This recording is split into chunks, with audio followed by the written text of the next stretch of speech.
You know, our Savior Jesus Christ does so much for us each and every day. And tomorrow just happens to be the day my mother gave birth to me and I was brought into this world. So I'd like to take this time to say thank you for Jesus Christ for breathing new life into me. I'd like to give you guys a quick lowdown of accounts of my life over the last 5 years, and then all the way back until early childhood. Over the last 5 years, I've been in trouble with the law 3, maybe 4 times because of the drinking problem that I had. I have many months of sobriety now. Very proud of that. Many people also are. It's a great feeling. You know, in 2015, about mid-February, I got arrested and went to jail for 13 months. Did 9 months in the addicts and recovery dorm. I took a real hard look at my life. I got my nose back in the Bible, started reading so much, started learning so much, started revisiting things I had once known but had forgotten, just like so many of us do. I got out of jail one Good Friday of 2016.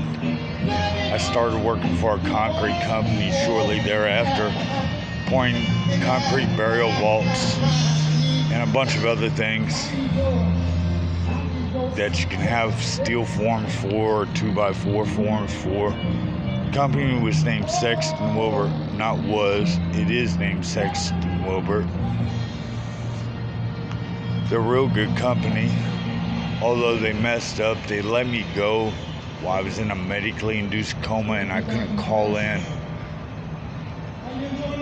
It wouldn't have been so bad, but they didn't even offer any kind of gratuity or any kind of severance.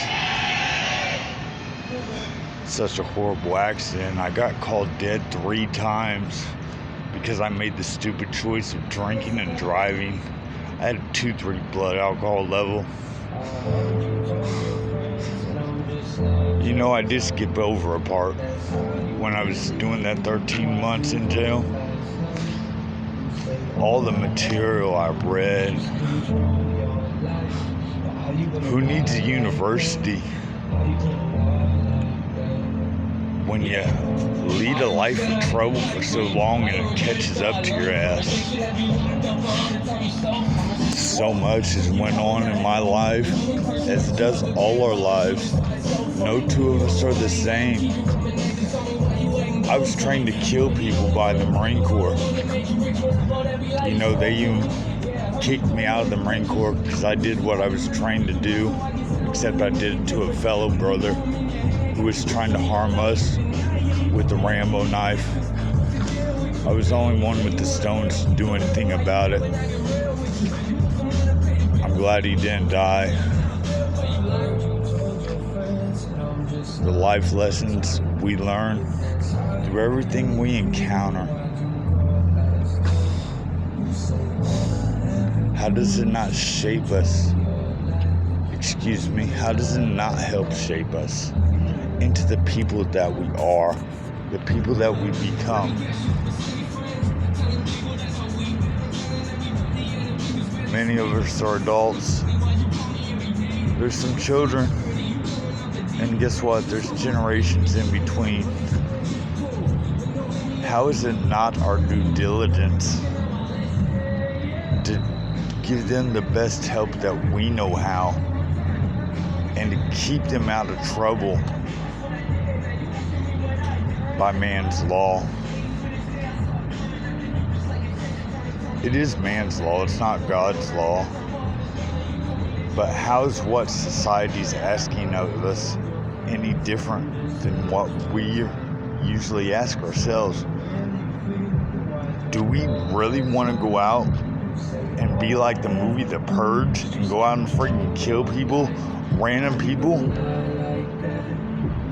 Are you really that gross that you want to do some sick, disgusting stuff like that? There was a time in my life to where I wanted to do that to a lot of people. But my goodness, the things in life that get accomplished, I definitely choose a life of help and service and defending. There is no more offense. When are people going to grow up and learn? You know, I think the golden rule hit it right on the money when it said, do unto others as you would do unto yourself. Would we really go out and disrespect ourselves? Most of us probably wouldn't. Because most of us would say we're probably perfect.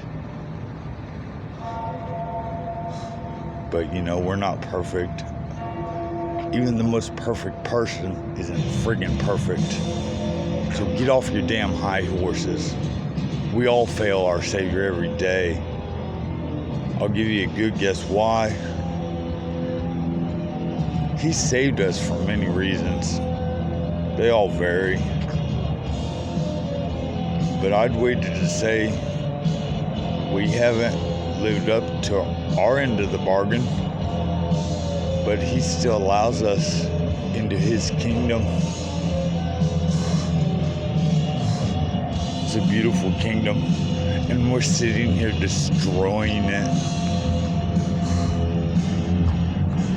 It sucks how materialistic stuff destroys the world, but materialistic stuff is necessary. It really is. It helps protect us in many ways. Everything in life is a catch-22. There's no one side of any coin out there. How many of you went to take a test where you only had the choice of one answer? We usually have a choice. I think we're all given the opportunity to have free will. So how can we force anybody to do something? Yeah, physically we can, but it's still our ultimate decision. How are we all not responsible for whatever arguments that we encounter? It's not just your spouse's fault. It's not just your fault. It's just not the company that you keep. It's not the children. Maybe it's everything intertwined. But we all forget all these ways. We really do. When are we going to grow up? The Bible teaches us so much. And you know, I am one of the worst of sinners. The only sin I have not committed is I haven't physically killed somebody. But I think I've emotionally scarred people. And I do believe that's a lot worse. And I never thought I'd be capable of anything like that. Our Savior showed me wrong. He helped me learn how wrong my stupid ways were. Haven't we all lived stupid ways for far too long? Shouldn't we all make a better effort to keep our best foot forward? Mine should have been a long time ago. I'm not going to choose to make those dumb choices again anymore. I'm not going to put others' lives at jeopardy or myself. Isn't life precious? This earth is so precious. Truly one of a kind. just as everything is. You guys have a blessed day. And again, thank you, Jesus Christ, for being our Savior. Thank you, God, for having to sacrifice Him. We know it was horrible.